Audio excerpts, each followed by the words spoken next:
Well, welcome to today. We're going to discuss a 4-H project today that I think will be of interest to some youth. But first, let me introduce myself. My name is Gary Strickland. I am the Jackson County Agriculture and 4-H educator.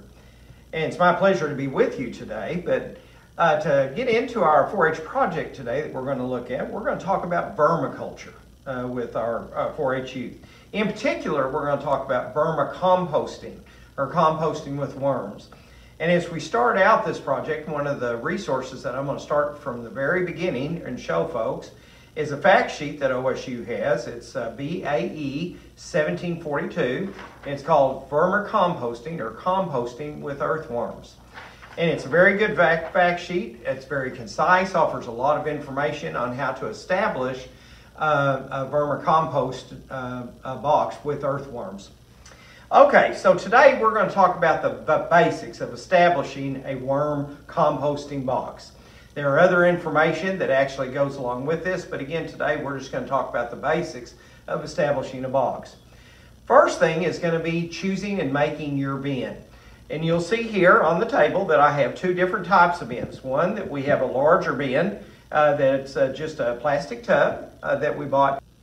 You can buy these bins at various worm distribution resource sites such as wormwranglers.com, and we'll mention that again at the end of the program, and get specific tubs that look like they're pretty fancy and designed for worm composting, which they are designed for it. But you can also, you don't have to spend that kind of money. You can just go down to Walmart and buy some tubs and make your own compost bin at the same time. Solid color bins are probably better in general because they will block out light from the worms and work just fine. But you will notice that this bin is actually a clear bin that we've chosen here. Now, if you do this, what you're going to need to do is probably buy a piece of burlap and that you'll lay inside and cover the compost bedding to help block out light. The worms will actually retreat from the sides of this bin more to the center of the bin to get away from any light. They might infiltrate in if you're in a lit room, and with that burlap layer laying on top, it keeps blocks light out from coming in through the top, so they're able to be a little bit closer to the surface inside. But obviously, any bin will work, and the size of bin that you pick depends on what your purposes are. Are you after a lot of composting possibilities with your bin? If so, you're going to need a larger bin. If you're after a small bin, or even just to develop a worm colony, then you can go with a smaller bin and then work your way up as time goes along. Size of the container, again, we just kind of talked about that. It's up to you and what your purposes are. We are going to want to keep that bin in a darker area. So again, where I've got this clear bin here, like this, you can be in a room, a lit room like this, but again, you're going to want to kind of try to block the light off in some way or another from it. But probably one of the better ways is to keep it in a darker area to where the light's not shining around it as far as when the worms are just in the medium throughout the day. Now, the other thing that's important with these bins is where you place them in terms of light and dark, but also temperature. These bins are actually fairly sensitive to temperature. They need a range that they operate in from about 50 degrees to 80 degrees. So if you're keeping your bins outside during the extreme months, either from winter or summer, you need to be very cognizant of what the temperatures are. If it gets too cold, you can lose your worms. If it gets too hot, you'll lose the worms. So really, room temperature is a nice place. A lot of folks will keep them in cellars. They'll keep them in a garage that is fairly well insulated and stays at a pretty constant temperature or in that temperature range. But you need to be aware of that because it can cause loss and death of the worms in the bin. Probably the next thing that's most important that when it comes to establishing a worm colony is the bedding material that you'll use. You need material that will hold moisture, yet allow for circulation of air through the medium. It should be lightweight and easy for the worms to move through. It should also be biodegradable if at all possible. Some suggestions include old leaves. Composted leaves will work just fine. Composted manure, now not fresh manure, it can be a little bit too acidic in the bin, but composted manure, where that manure has broke down some, will work well. Shredded newspaper, coconut coir, mixtures of these. Now, Well, I'm going to get up and show you a little bit of what I've used here. I use a mixture of garden soil, just regular potting soil. This is eco-friendly garden soil on it, and it works very good. Just got it at Walmart, just an all-purpose type of potting soil. So we'll use that, and then I will mix that with peat moss. Now, one of the reasons that we use peat moss is because it is a very porous material. Now, in mixing it this way, you can go as much as a 50-50 mix of soil, topsoil, and peat moss. I think that that's probably a little bit too dense for the worms to move through in their bedding material.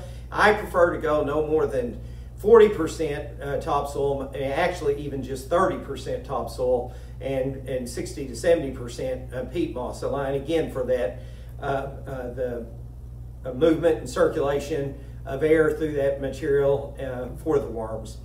Now, this is material that was mixed at a 70-30 that's in this box, and it is very porous. If you look at it here, worms can move through it very easily.